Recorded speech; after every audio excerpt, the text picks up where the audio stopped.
રામ રામ, જય માતાજી મિત્રો, અને બધાને સીતારામ। તો અત્યારે આપણે વાડી હતા આમ તો, અને આજ તો હવાનો વિડીયો બનાવ્યો નહોતો, વિડીયો થોડોક બનાવ્યો છે, પણ આપણે સવારમાં ક્યાં ગયા હતા, અને તો આ વિડીયોમાં કાંઈ બહુ લાંબુ નહીં બતાવી હતી, પણ અમે ગયા હતા આજે માર્કેટ ગયા હતા, એટલે અહીંયા બહુ આપણે બ્લોગ બનાવ્યો નહોતો, પણ રસ્તામાં ઇન્ડસ્ટ્રીયલ એરિયો કેવો છે, રસ્તામાં હંમેશા થોડા અમુક લોકેશન લીધા છે, તો આપણે આ વિડીયોમાં થોડાક બતાવી દઈ, તો કન્ટિન્યુ બન્યા રહીજો। ચેનલમાં નવા લાઈક શેર સબસ્ક્રાઈબ ન કર્યું તો કરી નાખજો। અને હવે જો વરસાદી માહોલ થઈ ગયો પાછો, આજે તો નથી આવ્યો, પણ હવે જો આ તરફ આપણે વરસાદ વરે છે એવું દેખાય છે, અને હવે જો કપામાં તો લીલું થઈ ગયું છે, અને હવે એવું દેખાય છે કે વરફ નહીં થાય, કારણ કે જો આટલો સેવર જામી ગયો છે, તો હજી કપા બરતો નથી એટલું સારું કહેવાય। અને આપણામાં કંઈ ખાતી હાંકવું છે, પણ હવે આલી બાજુ બરફ છે અને આલી બાજુ પાણી ધરાઈને પી ગયું હતું, એટલે બધું સબસબી ગયું એમ કેવું કહી શકી। અને જો સેવર તો બધા કપામાં જામી ગયો છે, બધે જામી ગયો છે,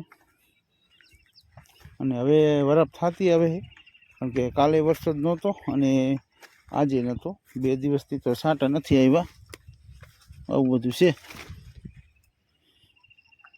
આપણે જો દવા છાંટી હતી શેઢામાં, પણ હવે પીળું દેખાવા માંડ્યું છે, કપ્પાનો સા નહોતો દેખાતો। આલી બાજુ તો મસ્ત બરફ થઈ ગઈ છે, સારી બરફ છે, ધરોળીની દવા છાંટી હતી, ફૂંકાઈ ગયું। જો હવે કપાનો સા મસ્તીનો ચોખ્ખો થઈ ગયો, વાંધો નહીં આવે।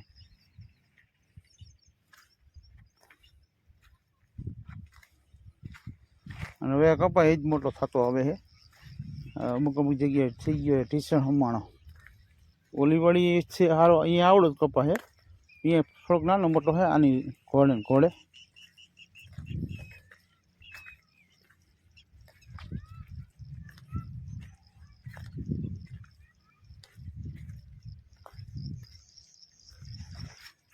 આપણામાં એકવાર હાથી હકાઈ જાય ને તો મજા આવી જાય।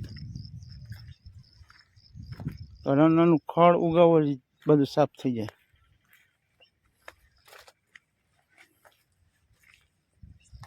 આ નીચાણવાળો વિસ્તાર છે, એટલે અહીંયા થોડોક કપા જે ઉપરના ભાગમાં જે કપા છે ને એના કરતાં થોડોક મોટો ખરો એવું દેખાય।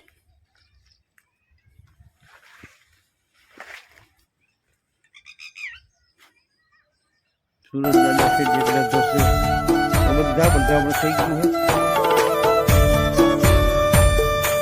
હવે આ કપાને હાથી હાલી જાય તો